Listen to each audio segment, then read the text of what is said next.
The library invited all of its librarians to just start blogging about whatever the heck they wanted to blog about. The idea was that as librarians, we knew a lot about what we had in our collections, and we wanted to be able to find ways to share it with more than just the person that we met in person at the desk. We have programming for young children. We have programming for English language learners. We have programming for older adults. What about programming and resources for artists, which is sort of a different way of thinking about a user group? And a much different cross-section, because it's not age-based or skill-based as much as it is interest-based or inspiration-based. And that was kind of an exciting idea, like how would you make that happen? I ended up doing a video series with Grace Bonney from Design Sponge called Design by the Book, in which we invited artists into the library and I gave them like a super luxury reference consultation, and I got out all sorts of things to inspire them, and they then went and made something based on what they saw at the library. The next thing we did was we sort of formulated as a survey, and we were sending this out to artists and librarians, all sorts of contacts that we had made, and the answers we started getting back were incredible. They're just really wonderful anecdotes about people's creative lives and how they took place in part or in full in a library.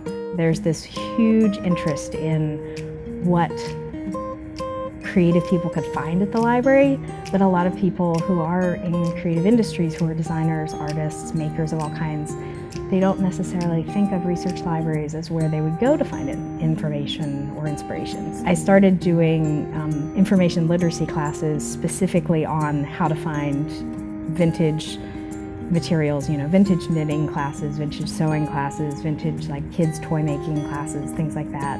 The instant we hit social media, the instant the website was live, the kind of the response that we had gotten through the surveys on a smaller scale, sort of like a controlled scale, just blew up. And we heard from people everywhere that were really excited, who wanted to share their story of making in the library, who were librarians and were like, you know, I've had that artist come up to me and need help and have basically collaborated on artworks. I wanted to reach out to more people than could actually just come in the door. I wanted more people to know that they should feel welcome to use amazing research libraries. I wanted them to feel like they had a place they could go to learn how to use libraries if they haven't in a long time. But the other thing that I really wanted to do in Bibliocraft is to just give people a lot of ideas.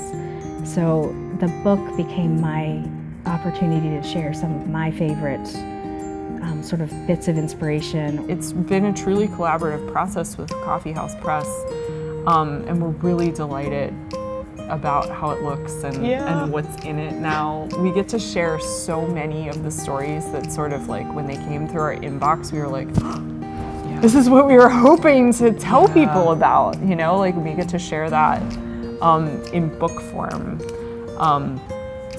which has been really exciting. Yeah. So it's a combination of anthology, sort of artist interviews, plus creativity exercises for people to actually try in a library space, and then sort of tips and suggestions for working artists on how to get involved with and partner with their local libraries. I definitely want to use the book as a way to talk with more and more people about creativity in libraries and how special collections especially can be used in creative ways that maybe haven't been thought of by, you know, artists before or non-traditional library users before.